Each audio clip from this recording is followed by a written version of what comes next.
Fecha os olhos por um segundo e tenta imaginar um lugar onde a dor simplesmente não existe. Não é que você aprendeu a lidar com ela. Ela nunca foi inventada. Não existe a palavra doença. Não existe fome. Não existe medo. Não existe aquela sensação de vazio que aparece no peito quando você está sozinho de madrugada. Agora tenta imaginar algo ainda mais radical. Você não sabe o que é a morte. O conceito não faz sentido. Ninguém nunca te explicou, porque nunca aconteceu. Nenhuma criatura, nenhuma planta, nenhuma célula jamais morreu desde o início de tudo. Você consegue processar isso? Porque eu confesso que quanto mais eu pesquisei sobre o Jardim do Éden, mais eu percebi que a gente não faz ideia do que foi perdido ali. E a pergunta que não me saiu da cabeça foi essa: se aquele lugar era tão perfeito, como é que era de verdade viver lá? O que Adão e Eva faziam o dia inteiro? Como era acordar, respirar, caminhar naquele jardim? E o mais perturbador, o que exatamente a humanidade perdeu quando tudo acabou? Para a gente começar a montar essa imagem, precisa primeiro entender uma coisa que a maioria das pessoas ignora completamente. A Bíblia não diz que Deus criou o Éden do nada. Gênesis 2:8 é bem específico. O Senhor Deus plantou um jardim no Éden, da Banda do Oriente. Plantou. Essa palavra hebraica, nata, é a mesma usada para descrever alguém que planta uma vinha com as mãos. Não foi um estalo de dedos. O texto descreve Deus como um jardineiro que escolheu um lugar, preparou o solo e cultivou cada árvore ali com propósito. E o lugar que ele escolheu não era aleatório. Éden, em hebraico, vem da raiz que significa deleite ou prazer. Mas não era o nome do jardim, era o nome da região. O jardim ficava dentro do Éden. E Gênesis nos dá a coordenada mais específica que qualquer texto antigo já tentou dar sobre um lugar. 4 rios nasciam ali. O Tigre e o Eufrates a gente conhece até hoje, cortam o Iraque de norte a sul. Os outros 2, o Pison e o Gion, são um mistério que atormentou geógrafos, teólogos e arqueólogos por milênios.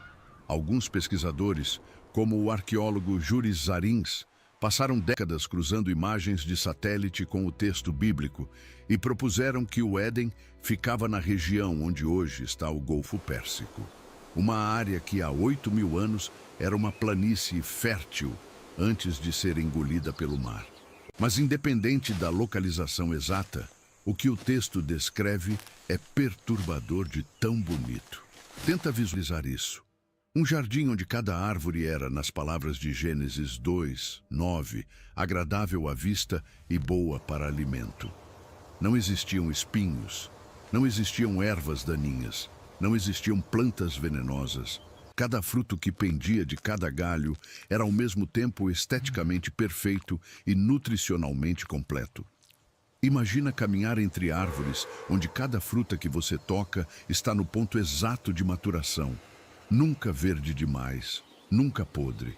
A casca cede ao toque com a pressão certa, o suco é doce sem ser enjoativo, e cada mordida satisfaz não só a fome, mas algo mais profundo, algo que a gente talvez nem tenha mais os receptores para sentir.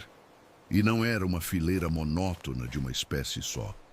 O texto hebraico usa a expressão kol et, toda árvore, toda variedade imaginável.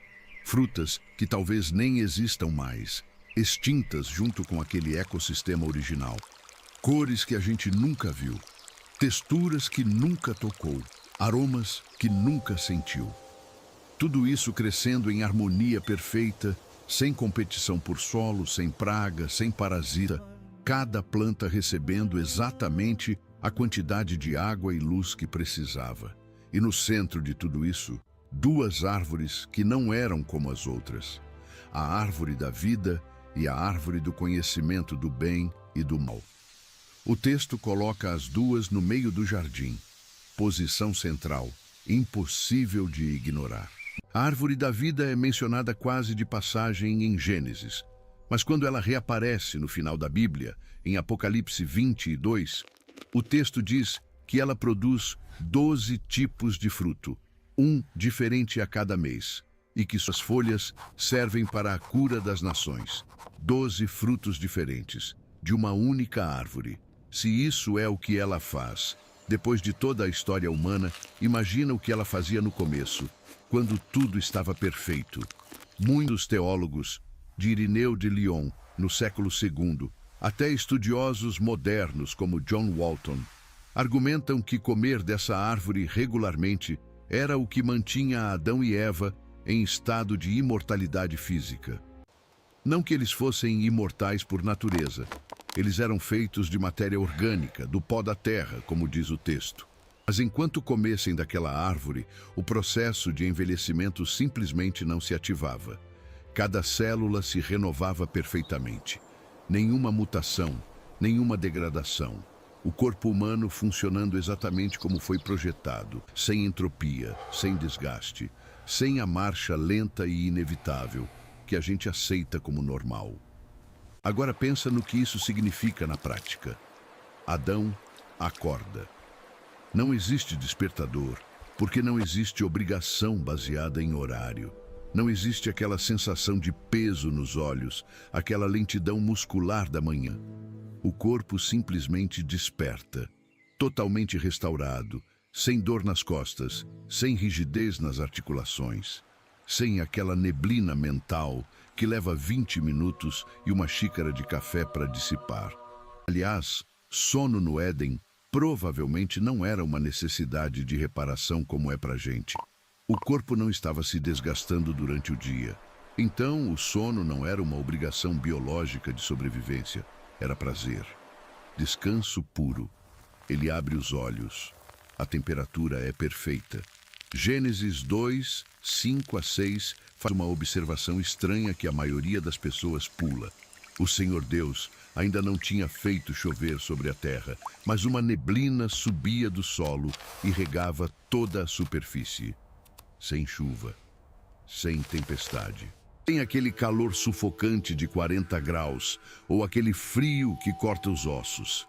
O clima era regulado por um sistema completamente diferente do que a gente conhece. Uma neblina subindo da terra. Um sistema de irrigação natural que mantinha tudo úmido, fresco e temperado.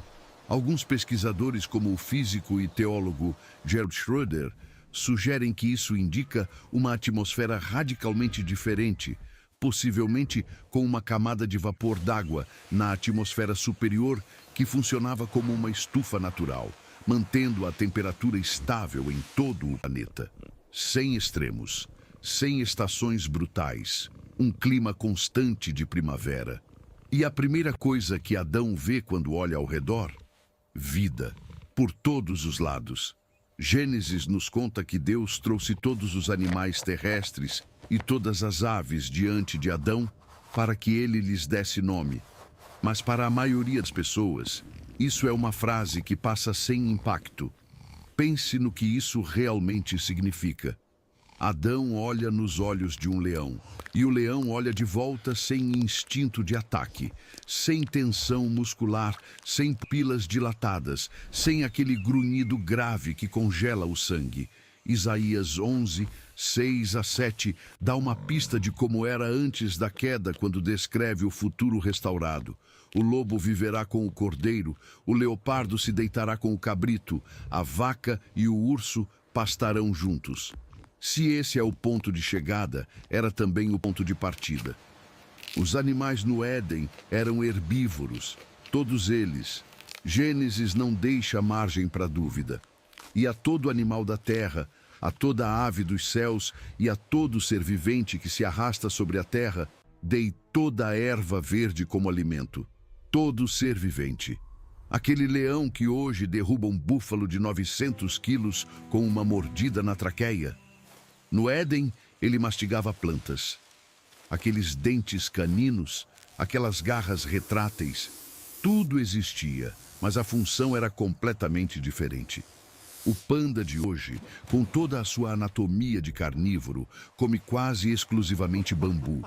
Essa é uma sombra pálida do que era universal no Éden. Se você acredita que Deus sempre soube o que planejava e que cada detalhe do mundo foi projetado com inteligência, comente. Deus sabe tudo. Pensa na implicação disso para a vida diária de Adão. Ele não precisava temer nenhuma criatura. Nenhuma cobra era venenosa. Nenhum escorpião tinha ferrão letal. Nenhum mosquito carregava malária. Ele podia enfiar a mão em qualquer buraco de árvore, nadar em qualquer rio, deitar em qualquer gramado, sem checar se havia algo perigoso escondido. A paranoia que a gente carrega no DNA, aquele reflexo de pular quando algo se move no canto do olho, não existia. Não precisava existir. Nada no mundo queria te machucar. E os animais não só não eram perigosos, eles respondiam a Adão. Quando Deus trouxe cada criatura para receber seu nome, o texto hebraico usa a palavra Yatzar para a formação dos animais e o Ayikra para o ato de nomear. O mesmo verbo usado quando um rei decreta autoridade. Adão não estava fazendo um catálogo zoológico, ele estava exercendo domínio real sobre cada espécie. E o dado impressionante é que ele conseguiu.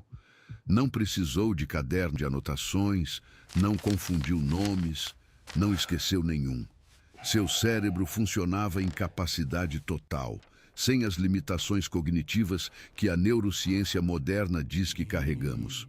Aliás, vamos falar sobre isso, porque é um dos aspectos mais subestimados da vida antes da queda, a mente de Adão.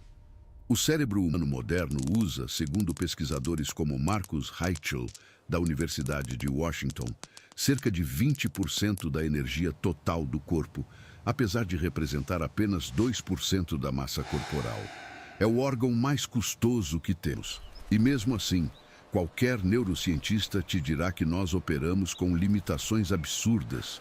Memória falha, atenção fragmentada, processamento lento comparado ao volume de informação que recebemos.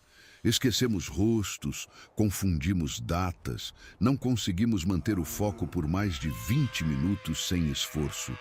Agora imagina esse mesmo cérebro sem nenhuma dessas limitações, sem neurodegeneração, sem inflamação crônica, sem cortisol destruindo sinapses, sem privação de sono acumulada, sem toxinas, sem poluição, sem estresse. Um cérebro humano operando no potencial máximo absoluto para o qual foi projetado. Adão olhava para um animal e instantaneamente compreendia sua essência, seu comportamento, sua natureza, seu papel no ecossistema. E traduzia tudo isso em um nome que capturava perfeitamente o que aquela criatura era. Não era adivinhação, era percepção pura. E aqui entra algo que muda completamente a forma como a gente imagina o dia a dia no Éden. Trabalho. Sim, trabalho. Gênesis diz claramente: o Senhor Deus tomou o homem e o colocou no jardim do Éden para cultivá-lo e guardá-lo. Antes do pecado, antes da maldição, antes de com o suor do teu rosto comerás o pão, já existia trabalho. Mas era um tipo de trabalho que a gente não consegue mais experimentar. A palavra hebraica para cultivar aqui é abad, que também pode ser traduzida como servir. E guardar é chamar, proteger, cuidar, vigiar. Adão não estava fazendo trabalho braçal exaustivo. Ele estava cuidando de algo que amava. Pensa na diferença entre carregar tijolos num sol de 40 graus, porque você precisa do salário, e cuidar de um jardim pessoal numa manhã fresca de primavera, porque cada planta ali te dá prazer. Essa é a distância entre o trabalho depois da queda e o trabalho no Éden. A mesma atividade, experiência completamente oposta. Não tinha erva daninha para arrancar, não tinha praga para combater, não tinha seca, geada ou enchente para temer. O solo respondia perfeitamente. Tudo que Adão plantava crescia, tudo que ele regava florescia. O trabalho era criativo, não reativo. Ele não estava lutando contra o ambiente, estava colaborando com ele.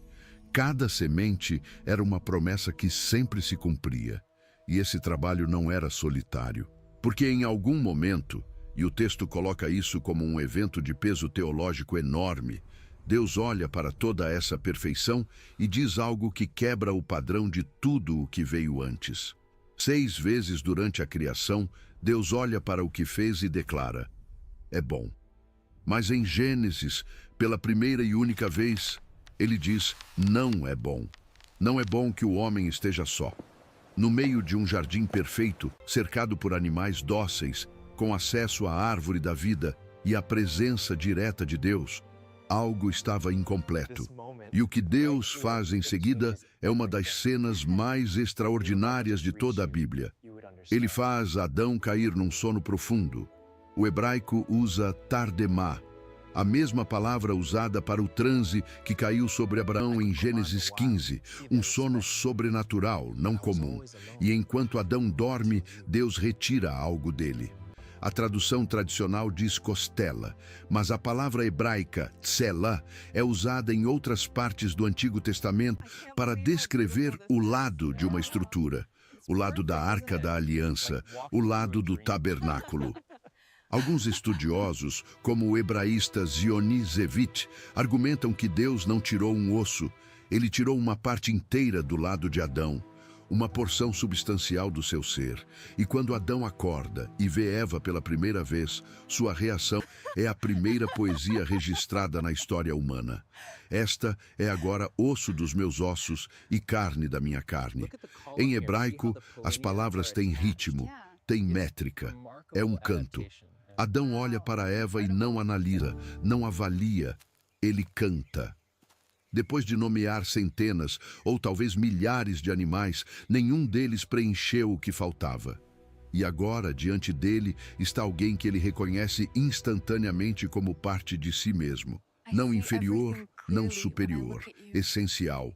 E aqui entra um detalhe que muita gente ignora sobre o relacionamento entre Adão e Eva antes da queda. Gênesis diz: ambos estavam nus e não se envergonhavam.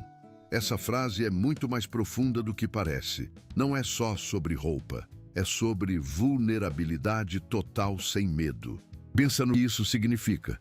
Ser completamente exposto diante de outra pessoa, sem nenhuma defesa, sem máscara, sem filtro, e não sentir um grama de vergonha, sem insegurança, sem comparação, sem aquela voz na cabeça que diz: o que será que ele está pensando de mim?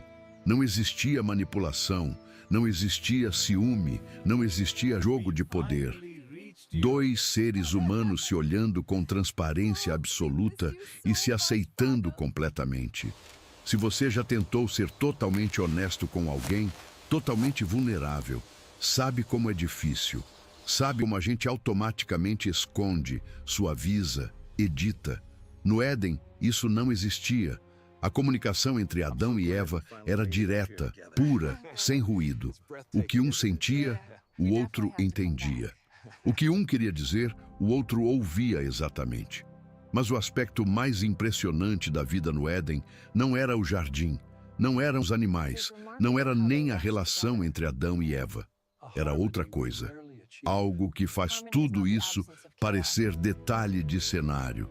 Gênesis 3:8 deixa escapar, quase de passagem, uma informação que deveria nos parar em choque. Ouviram a voz do Senhor Deus que passeava no jardim pela viração do dia. Deus, caminhando, no jardim, na brisa do fim da tarde. Isso não era um evento único. O texto hebraico usa uma forma verbal, o hitpael de halak, que indica a ação habitual, repetitiva. Deus costumava caminhar pelo jardim. É rotina. Todo dia, quando a brisa da tarde soprava, Deus aparecia. Não como uma nuvem aterrorizante no topo de uma montanha, não como uma voz trovejante que fazia o chão tremer. Ele caminhava, como alguém que vai ao encontro de amigos. Se você consegue dimensionar o peso disso, pausa um segundo. O Criador do universo, o mesmo ser que diz: eu sou o Alfa e o Ômega, aparecia toda tarde para conversar com 2 pessoas num jardim, sem intermediário, sem sacerdote, sem templo, sem ritual, face a face. E isso muda completamente o que a gente entende por vida no Éden. Não era um paraíso de férias eternas, onde dois humanos ficavam deitados debaixo de árvore comendo frutas. Era uma vida com propósito: cultivar, guardar, nomear, exercer domínio, se relacionar um com o outro. E tudo isso culminava num encontro diário com o próprio Deus. O trabalho do dia tinha significado porque, à tarde, eles iam conversar com quem projetou tudo aquilo. Se isso te tocou de alguma forma, deixa o like agora. Esse vídeo demorou muito para ser pesquisado e esse gesto simples ajuda ele a chegar a mais gente que precisa ouvir isso. Imagina as conversas. Adão descrevendo o que observou nos animais naquele dia. Eva mostrando uma combinação nova de plantas que ela cultivou. Perguntas sendo respondidas diretamente pela fonte de todo conhecimento, sem teologia de segunda mão, sem interpretação duvidosa, sem debate acadêmico. A verdade sobre qualquer assunto estava ali, caminhando ao seu lado, disponível como uma conversa entre pai e filho. E é aqui que a gente precisa confrontar algo desconfortável, porque tudo o que eu descrevi até agora, o corpo sem dor, a mente sem limite, o trabalho sem sofrimento, o amor sem medo, a presença direta de Deus, tudo isso não era um sonho distante. Era o padrão. Era assim que a vida humana foi projetada para ser. O que a gente vive hoje, doença, morte, solidão, desconfiança, trabalho esmagador, silêncio de Deus, isso é que é a anomalia. Isso é o desvio. O Éden não era a exceção. O Éden era a regra. E talvez essa seja a parte mais dolorosa de entender o Jardim do Éden de verdade. Não é apenas uma história bonita sobre o passado. É um inventário de tudo que foi perdido. Cada vez que você sente uma dor que não passa, cada vez que tenta se conectar com alguém e não consegue, cada vez que trabalha até a exaustão e sente que não é o suficiente, você está vivendo a distância entre o que era para ser e o que se tornou. Mas o Éden guardava mais segredos do que esses. Porque existiam coisas naquele jardim que nem Adão compreendia completamente. Coisas que estavam ali desde o início, esperando, observando. E a mais perigosa de todas não era uma árvore. Era uma presença que já tinha passado pela eternidade e escolhido cair. Antes de chegar nessa parte, e eu prometo que vamos entrar fundo nela, preciso te mostrar algo que quase ninguém menciona sobre a estrutura física do Éden. Porque o jardim não era um campo aberto sem forma. O texto bíblico dá pistas de uma arquitetura. Gênesis descreve um rio que nascia no Éden para irrigar o jardim e depois se dividia em 4 braços. Um rio único que se ramificava em 4. Isso sugere uma topografia específica. O jardim estava num ponto elevado, uma espécie de platô ou monte de onde a água fluía em todas as direções. E isso não é detalhe geográfico irrelevante. O teólogo Gregory Beale, em seu livro sobre a teologia do templo, demonstra que a descrição do Éden segue exatamente o padrão do que mais tarde seria o tabernáculo e o templo de Salomão. Um espaço sagrado com zonas de acesso progressivo, do externo para o mais interno, do comum para o santo. O Éden era a região maior, o jardim era o espaço sagrado dentro dela, e no centro absoluto, o Santo dos Santos, por assim dizer, ficavam as 2 árvores e a presença de Deus. Adão e Eva não viviam apenas num jardim bonito. Eles viviam num templo, o primeiro templo, e eles eram os sacerdotes. As mesmas palavras usadas em Gênesis, abad e chamar, cultivar e guardar, são as mesmas palavras usadas em Números 3, 7 a 8, para descrever a função dos levitas no tabernáculo. Servir e guardar. Isso não é coincidência linguística, é projeto. Adão não era apenas um jardineiro. Ele era o primeiro sacerdote de Deus na terra, e o Éden era o primeiro lugar de encontro entre o céu e a terra. E quando você entende isso, a árvore proibida ganha uma dimensão completamente nova. Porque não era apenas um teste de obediência, era uma questão de confiança sacerdotal. O sacerdote tem acesso ao espaço sagrado. Ele conhece os limites. Ele sabe o que pode e o que não pode tocar.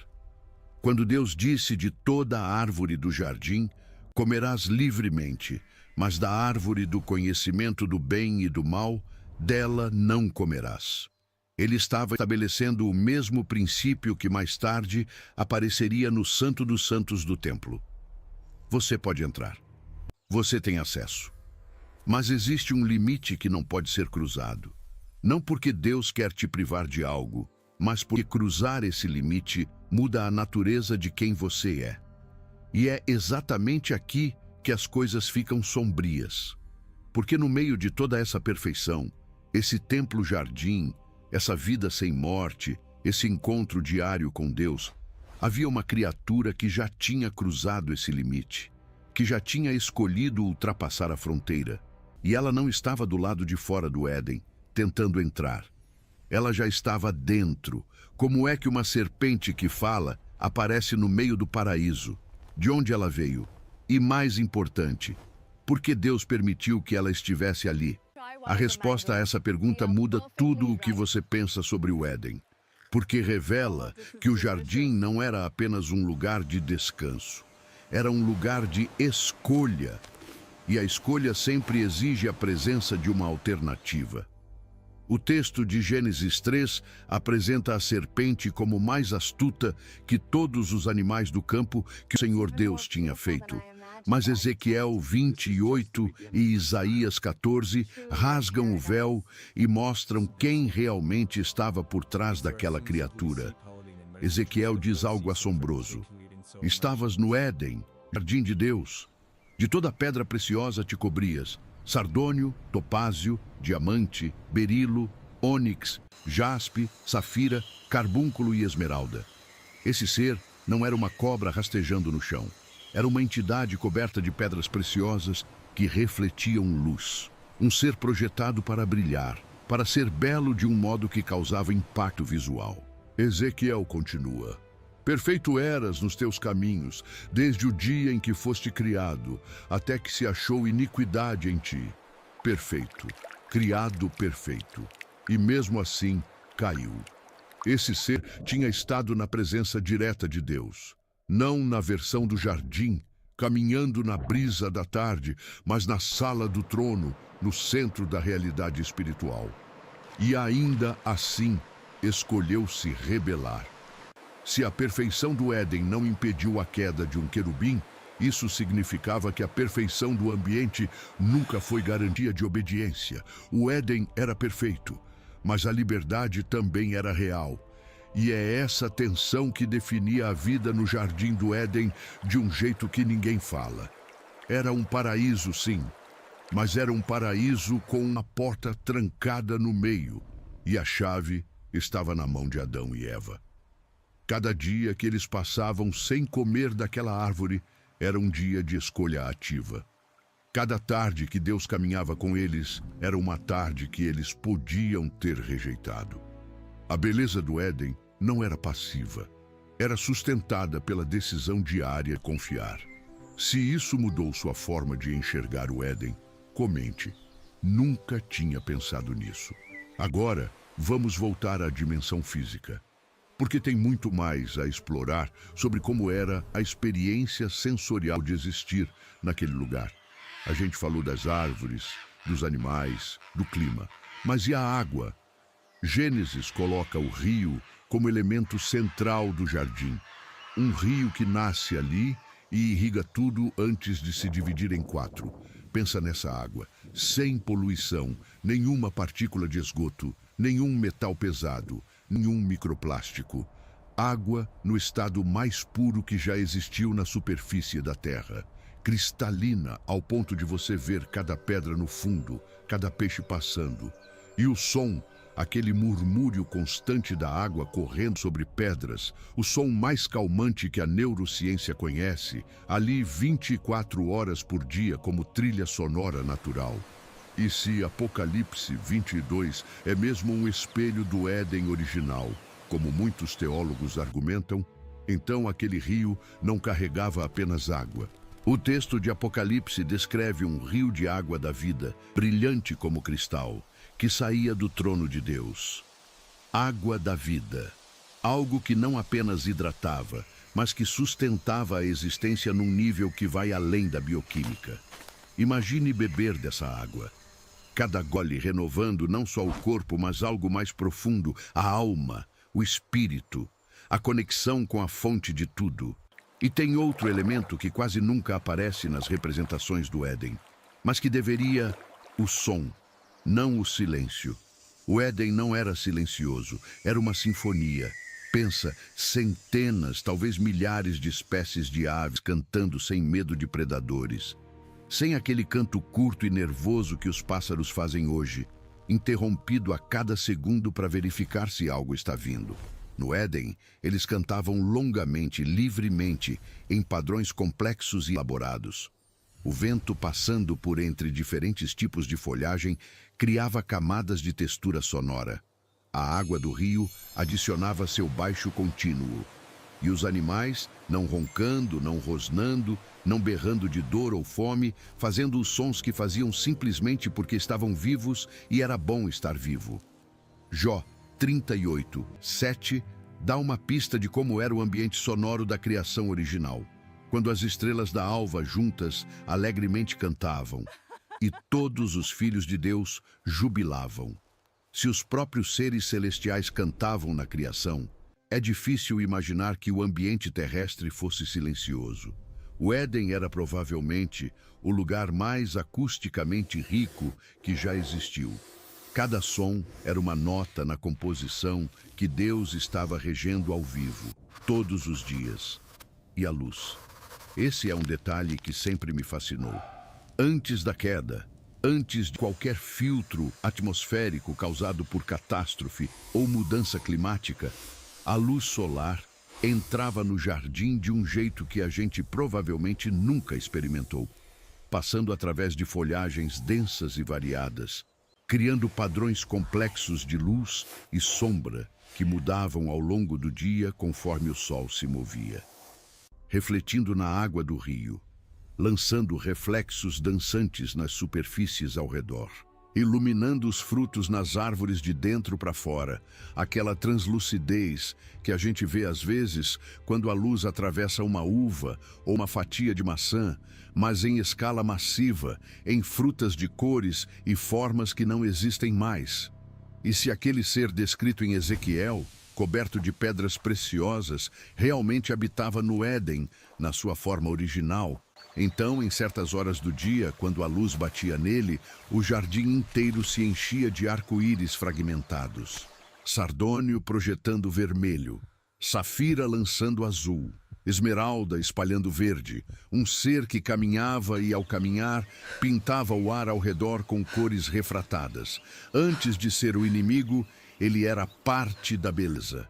E isso nos traz de volta a pergunta mais perturbadora de todas sobre o Éden. Se tudo era tão perfeito, o corpo, a mente, o trabalho, o amor, a natureza, a presença de Deus, a beleza literal do mundo ao redor, como é que Adão e Eva escolheram outra coisa? Como é que diante de tudo isso, uma conversa com uma serpente foi suficiente para desfazer tudo? A resposta, eu acredito, está escondida num detalhe que o texto de Gênesis revela com uma sutileza quase cruel. Quando a serpente se aproxima de Eva, a primeira coisa que ela faz não é oferecer o fruto, não é ameaçar, não é seduzir no sentido óbvio. Ela faz algo muito mais perigoso. Ela faz uma pergunta. É assim que Deus disse? Não comereis de toda a árvore do jardim? Olha a engenharia dessa pergunta. Ela distorce o que Deus disse. Deus nunca proibiu todas as árvores, apenas uma. Mas ao formular assim, a serpente planta uma semente de dúvida sobre a generosidade de Deus. De repente, a proibição de uma única árvore no meio de milhares parece uma restrição injusta. De repente, Deus não parece um pai generoso que deu tudo menos uma coisa. Parece um controlador que está escondendo algo. E ali, naquele momento, pela primeira vez na história humana, alguém olhou para tudo o que tinha. Tudo, e focou no que não podia ter. A vida no Éden era perfeita. Mas a perfeição precisa ser escolhida. E no dia em que deixou de ser escolhida, o dia que a gente conhece como a queda, o som das árvores não mudou. A água não parou de correr. O rio não secou na hora. Mas quando a brisa da tarde soprou, aqueles passos familiares ecoaram pelo jardim, pela primeira vez, Adão e Eva não correram ao encontro. Eles se esconderam. E naquele gesto, se esconder de quem sempre foi a melhor parte do seu dia, está contida toda a tragédia da história humana.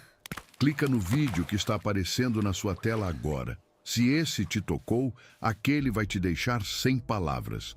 Mas espera, a gente precisa voltar um passo, porque eu te mostrei o momento da queda, e você provavelmente já ouviu essa história dezenas de vezes. A serpente enganou, Eva comeu, Adão comeu junto, Deus expulsou os dois. Fim.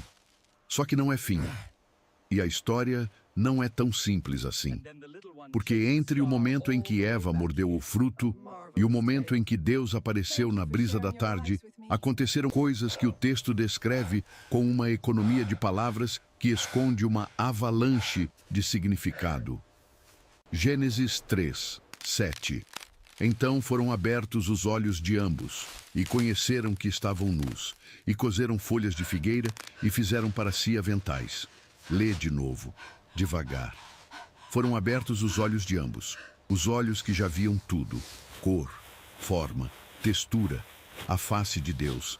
Agora viam algo novo, algo que não existia antes. Eles viram a si mesmos de um jeito que nunca tinham visto. E a primeira coisa que esse novo olhar produziu não foi sabedoria, não foi poder, não foi iluminação, foi vergonha. A serpente tinha prometido que eles seriam como Deus, conhecendo o bem e o mal. E tecnicamente, ela não mentiu. Eles passaram a conhecer o mal. Mas conhecer o mal não significa entender o mal de forma intelectual, como quem lê um artigo. Significa sentir o mal. Experimentar a sua presença dentro de você. É a diferença entre ler sobre o que é uma queimadura e colocar a mão no fogo. E o primeiro efeito desse conhecimento foi devastador na sua simplicidade. Eles olharam um para o outro e sentiram que precisavam se cobrir. O mesmo corpo que minutos antes era perfeito, sem doença, sem defeito, fonte de alegria e conexão, agora era fonte de vergonha. Nada tinha mudado fisicamente. Nenhuma célula tinha morrido ainda. Nenhuma ruga apareceu. Nenhum osso doeu. O que mudou foi a percepção. E isso é talvez a coisa mais assustadora sobre o pecado. Ele não precisa destruir o que você é. Ele só precisa mudar como você se vê. Adão e Eva costuraram folhas de figueira. Pensa no absurdo disso. Duas pessoas que tinham acesso ao Criador do universo, que caminhavam com ele toda a tarde, que podiam perguntar qualquer coisa diretamente à fonte de toda a sabedoria. E a primeira reação diante do problema que criaram foi tentar resolver sozinhos, com folhas. Folhas que iam secar em horas, murchar, rasgar. A primeira tentativa humana de se consertar foi um remendo temporário que não resolvia nada. E honestamente, não mudou muito desde então.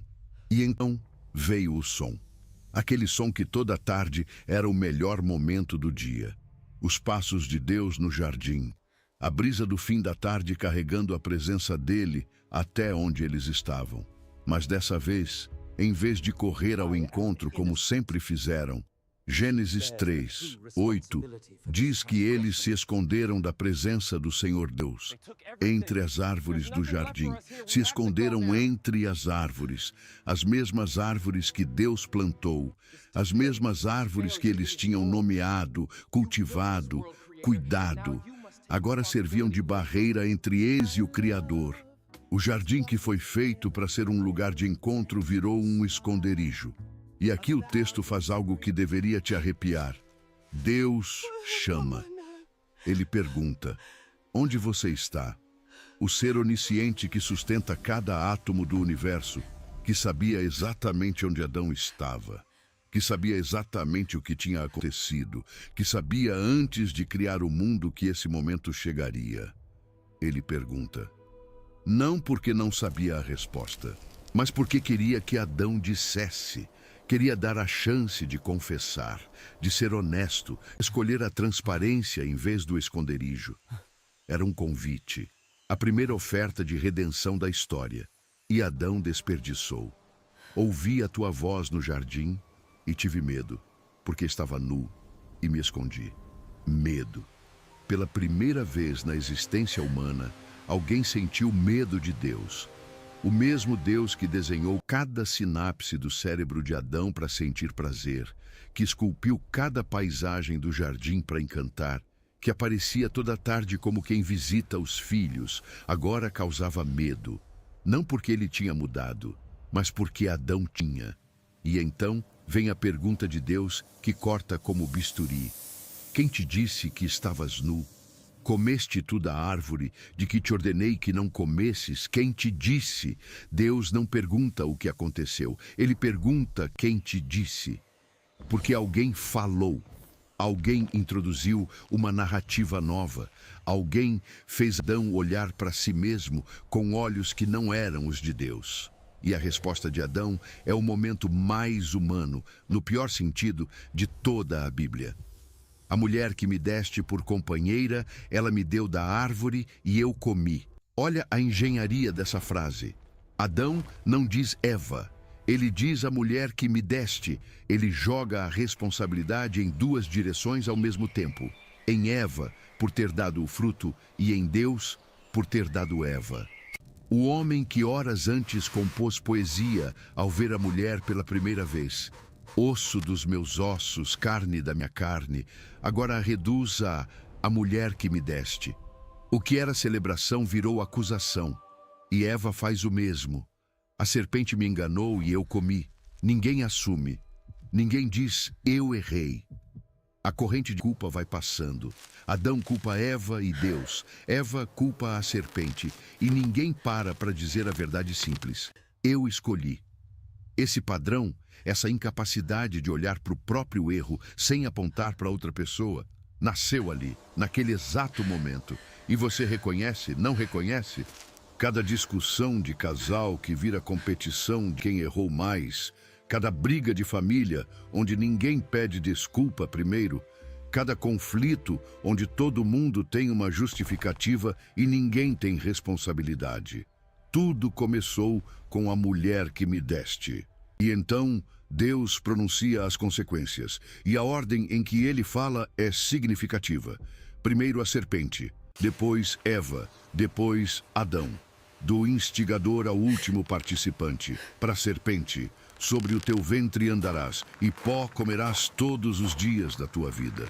Seja lá qual fosse a forma original daquela criatura, e o texto sugere que era algo muito diferente do que conhecemos. Agora, ela rastejaria. Mas a parte mais importante da maldição sobre a serpente não é zoológica, é profética. Porém, inimizade entre ti e a mulher, entre a tua descendência e a descendência dela. Esta te ferirá a cabeça, e tu lhe ferirás o calcanhar. Ali, no meio da maior tragédia da história humana, segundos depois da queda, Deus já anuncia a solução. A descendência da mulher, alguém que viria dela, esmagaria a cabeça da serpente. O calcanhar seria ferido no processo. Haveria dor, haveria custo, mas a cabeça seria esmagada. A vitória seria definitiva. A tradição cristã vê aqui a primeira profecia sobre Jesus. E mesmo que você não seja cristão, mesmo que leia isso como literatura, a estrutura narrativa é extraordinária. O antídoto é anunciado no exato momento em que o veneno entra. Para Eva, multiplicarei grandemente a dor da tua conceição. Em dor darás à luz filhos. Pensa no peso disso. A capacidade de gerar vida, a coisa mais extraordinária que o corpo humano faz, agora viria acompanhada de dor. Não uma dor qualquer. Uma dor que até hoje, com toda a medicina moderna, com anestesia e hospitais, ainda é descrita por muitas mulheres como a experiência mais intensa que já viveram. E é para ser diferente. O corpo que foi projetado no Éden, o corpo que não conhecia doença nem degradação, teria gerado vida de outra forma. Com intensidade, talvez. Com esforço, talvez. Mas não com esse tipo de sofrimento. E a segunda parte, o teu desejo será para o teu marido, e ele te dominará. A relação que era parceria agora teria uma dinâmica de poder. O que era complemento viraria competição. O que era osso dos meus ossos viraria disputa por controle. Milênios de opressão, de desequilíbrio, de relações distorcidas entre homens e mulheres. Tudo tem raiz nessa frase. E para Adão, maldita é a terra por causa de ti. Com dor comerás dela todos os dias da tua vida. Espinhos e cardos te produzirá. Olha o que aconteceu. O trabalho não foi amaldiçoado. O trabalho já existia antes da queda. Era bom, tinha propósito. O que foi amaldiçoado foi o solo. A terra que antes respondia ao toque de Adão com abundância, agora resistiria. Produziria espinhos, exigiria suor. O jardineiro sacerdote que cultivava um templo-jardim com alegria, agora lutaria contra o próprio chão para arrancar comida. No suor do teu rosto comerás o teu pão, até que te tornes a terra, porque dela foste tomado, porquanto és pó, e em pó te tornarás. Até que te tornes a terra, ali está. A sentença que nenhum ser humano conseguiu reverter, a morte. O corpo que foi projetado para durar para sempre, aquele corpo de complexidade impossível, com regeneração celular perfeita, sem entropia, agora tinha um relógio, um prazo, uma data final, pó ao pó. A informação mais democraticamente distribuída da história. Todo mundo morre, e isso não era parte do projeto original. E então vem o momento que é, para mim, um dos mais emocionantes de toda a Bíblia. Um momento que quase ninguém destaca. Gênesis. E fez o Senhor Deus a Adão e a sua mulher túnicas de peles, e os vestiu. Parágrafo. Absorve isso. Adão e Eva tinham feito suas próprias roupas de folha, remendos ridículos, temporários, que não resolviam nada. E Deus, depois de pronunciar o julgamento, depois de explicar as consequências, depois de anunciar a dor que viria, Deus mesmo fez roupas para eles. Túnicas de pele. Roupas de verdade, duráveis, funcionais. Mas pense no que isso significa. Para fazer túnicas de pele, um animal precisou morrer. No jardim onde nenhuma criatura jamais tinha morrido, onde a morte não existia, onde cada ser vivo era conhecido por Adão pelo nome, um animal foi sacrificado. O primeiro sangue derramado na história não foi derramado por violência humana. Foi derramado por Deus, para cobrir a vergonha dos que tinham desobedecido. Se você conhece o restante da narrativa bíblica, sabe onde isso vai. Esse padrão, vida inocente dada para cobrir a culpa, se repete por toda a história de Israel até culminar num ponto específico. Mas ali, no Éden, era a primeira vez. E foi Deus quem iniciou. Ele não esperou que Adão encontrasse a solução. Ele proveu. E, finalmente, a expulsão. Gênesis 24. O Senhor Deus o lançou fora do jardim do Éden para lavrar a terra de que fora tomado.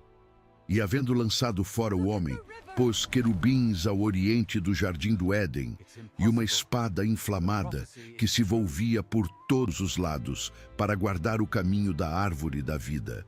Querubins, seres angélicos posicionados na entrada com uma espada de fogo. O acesso estava bloqueado. E o detalhe que mais me impressiona é que Deus não destruiu o jardim.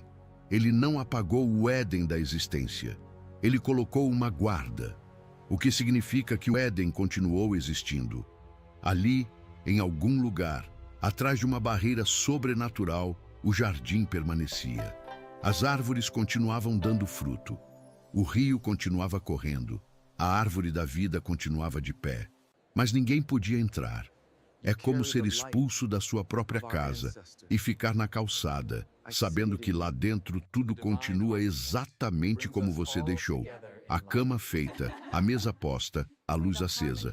Mas a porta está trancada e você perdeu a chave.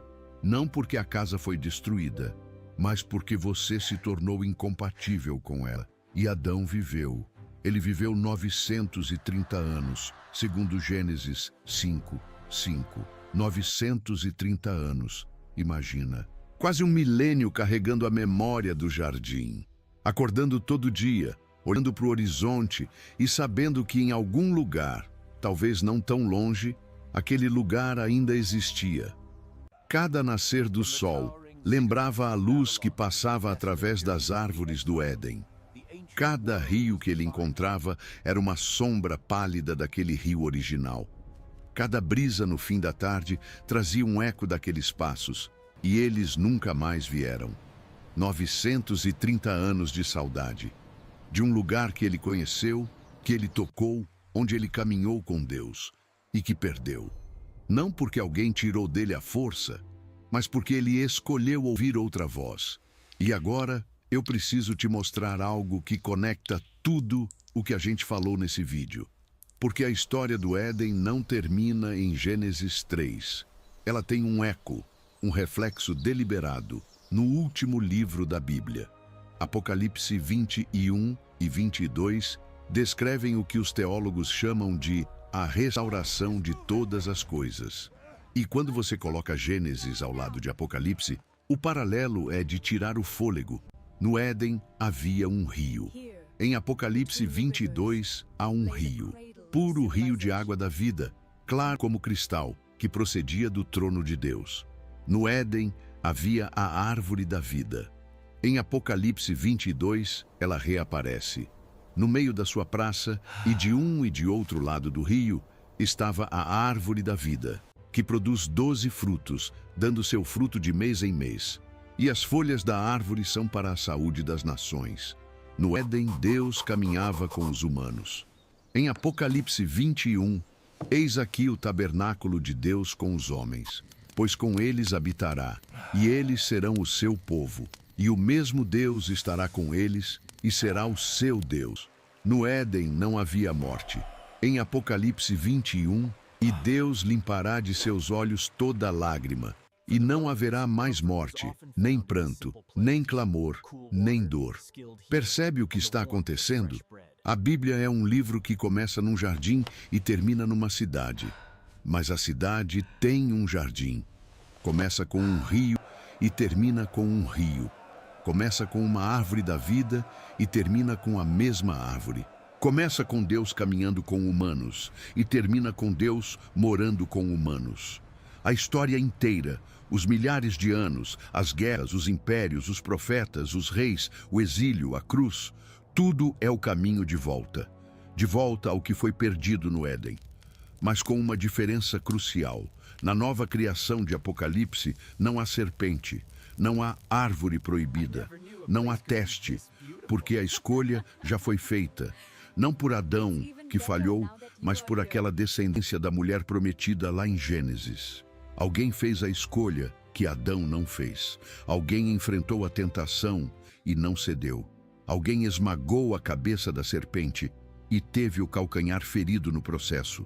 O Éden foi rascunho. O que vem depois é a versão final. E a versão final é melhor, porque inclui algo que o Éden original não tinha.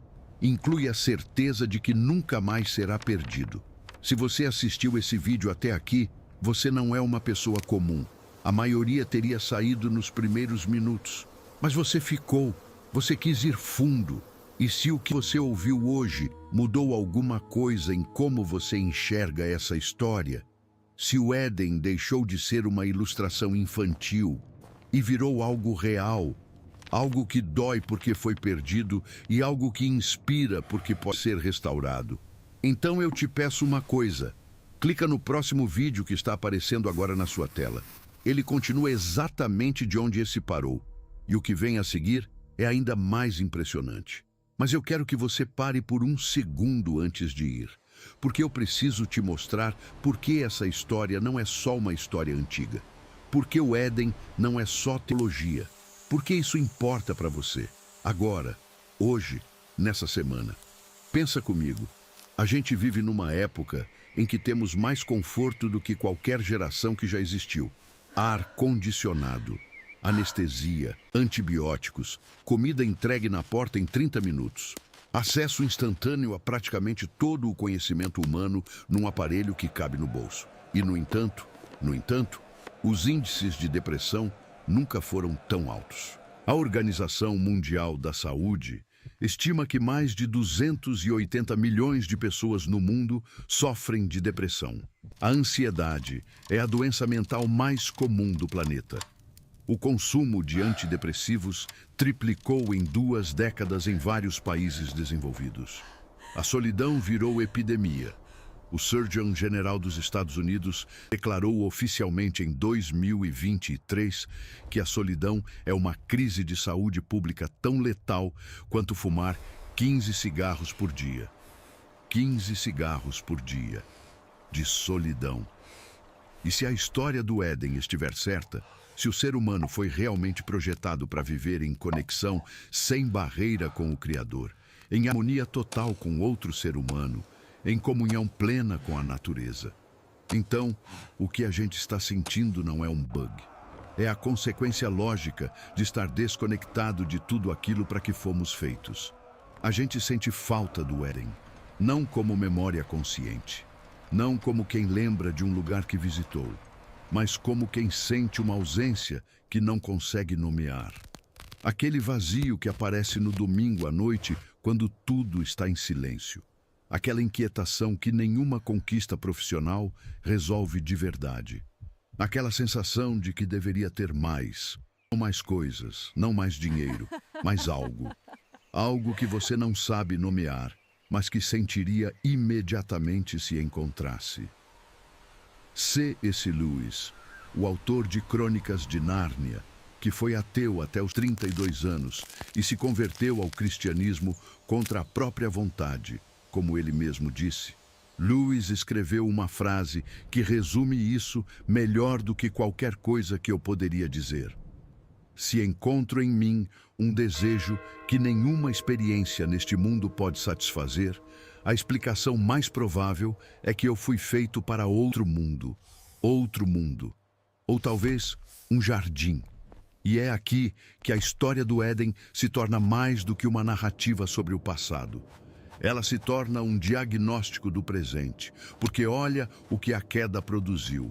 E olha se você não reconhece cada um desses sintomas na sua própria vida. Vergonha. A sensação de que se as pessoas soubessem quem você realmente é, elas iriam embora. A necessidade de manter uma versão editada de si mesmo, de costurar folhas de figueira, que hoje são filtros do Instagram, currículos inflados, respostas ensaiadas quando alguém pergunta como você está. Medo. Adão ouviu os passos de Deus e se escondeu. Quantas pessoas hoje fogem de silêncio? Fogem de ficar sozinhas com os próprios pensamentos? O celular é a primeira coisa que a gente pega de manhã e a última que larga à noite. E talvez não seja porque amamos tecnologia. Talvez seja porque temos medo do que vamos ouvir se ficarmos em silêncio. Culpa transferida. A mulher que me deste. A incapacidade crônica de dizer eu errei sem adicionar um mas. Toda briga que escala porque ninguém quer ser o primeiro a baixar a guarda. Todo relacionamento que morre não por falta de amor, mas por excesso de orgulho. O padrão de Adão está vivo. Ele mora na sua casa, ele senta na sua mesa de jantar. E talvez o mais profundo de todos, trabalho que exaure em vez de realizar. Com dor comerás da terra. Pesquisas mostram que mais de 60% dos trabalhadores no mundo se dizem desengajados no trabalho. Não odeiam o que fazem, mas também não sentem propósito. É só suor, é só sobrevivência. É espinho e cardo, todo dia, até que você se aposente ou desista. E no fundo, alguma coisa dentro de você sussurra que não deveria ser assim. Que trabalho deveria ser outra coisa. Que deveria ter alegria no fazer, no criar, no cultivar. E essa voz está certa, porque um dia foi assim. Mas a história do Éden também contém algo que a maioria das pessoas ignora por completo. Contém esperança. E não uma esperança vaga, motivacional, tipo pôster de escritório. Uma esperança estrutural, embutida na narrativa. Porque lembra, no momento mais escuro, quando a sentença estava sendo pronunciada, Deus já falou da solução, a descendência da mulher, a cabeça da serpente esmagada. Antes de Adão terminar de digerir o que tinha perdido, Deus já tinha anunciado como seria recuperado. E depois do julgamento, depois da dor, depois da maldição, depois de tudo, Deus fez roupas, Ele mesmo, com as próprias mãos, se é que podemos falar assim. Matou um animal, tirou a pele, cortou, costurou e vestiu os dois. O juiz vestiu os condenados, o ofendido cuidou dos ofensores. E esse padrão, julgamento seguido de provisão, consequência seguida de graça, verdade dura seguida de amor prático, é o padrão de Deus do Gênesis ao Apocalipse. Ele nunca apenas condena, ele condena e provê. Ele expulsa do jardim e promete a volta. Ele fecha a porta e já começa a construir outra. Sabe o que é a história da Bíblia inteira? É Deus dizendo onde você está e a humanidade gastando milhares de anos aprendendo a parar de se esconder para finalmente responder: aqui, eu estou aqui e eu preciso de você. E isso me leva ao ponto final. O que você faz com essa história? Porque se ela for verdade, se não for mito, se não for lenda, se o Éden realmente existiu e realmente foi perdido, então duas coisas são verdade ao mesmo tempo. A primeira, a dor que você sente é real. Não é frescura, não é fraqueza, não é falta de gratidão. É o resultado direto de viver num mundo que não é o que deveria ser. Você não foi projetado para a ansiedade, não foi projetado para a solidão, não foi projetado para medo. Essas coisas são invasoras, são espinhos num jardim que deveria ter só frutos. E reconhecer isso não é pessimismo, é honestidade, é olhar para o mundo como ele é e ter coragem de dizer: isso não está certo. E essa coragem vem de saber como era. E a segunda, a esperança que você sente também é real. Aquela intuição teimosa de que as coisas podem ser melhores, que deveria existir um lugar onde tudo faz sentido, onde relacionamentos não quebram, onde o trabalho tem propósito, onde a morte não tem a última palavra. Essa intuição não é ingenuidade, é memória. Memória genética, memória espiritual, memória narrativa, chame do que quiser, mas é real, porque o jardim existiu. E segundo a Bíblia, algo ainda melhor que ele está sendo preparado. O Éden não é uma história sobre o passado, é uma história sobre o que foi perdido e sobre o que será restaurado. E entre esses dois pontos, entre o jardim do começo e a cidade-jardim do fim, estamos nós, caminhando, trabalhando entre espinhos, sentindo saudade de algo que nunca vimos, mas que reconheceríamos num instante se encontrássemos. Ouvindo, nas tardes mais silenciosas, algo que parece passos. E talvez, só talvez, a pergunta ainda ecoe: onde você está? Se você chegou até aqui, clica no próximo vídeo que está aparecendo na sua tela agora. Eu preparei ele especialmente para quem assistiu esse vídeo até o final. E o que vem a seguir vai mudar completamente a forma como você enxerga essas histórias.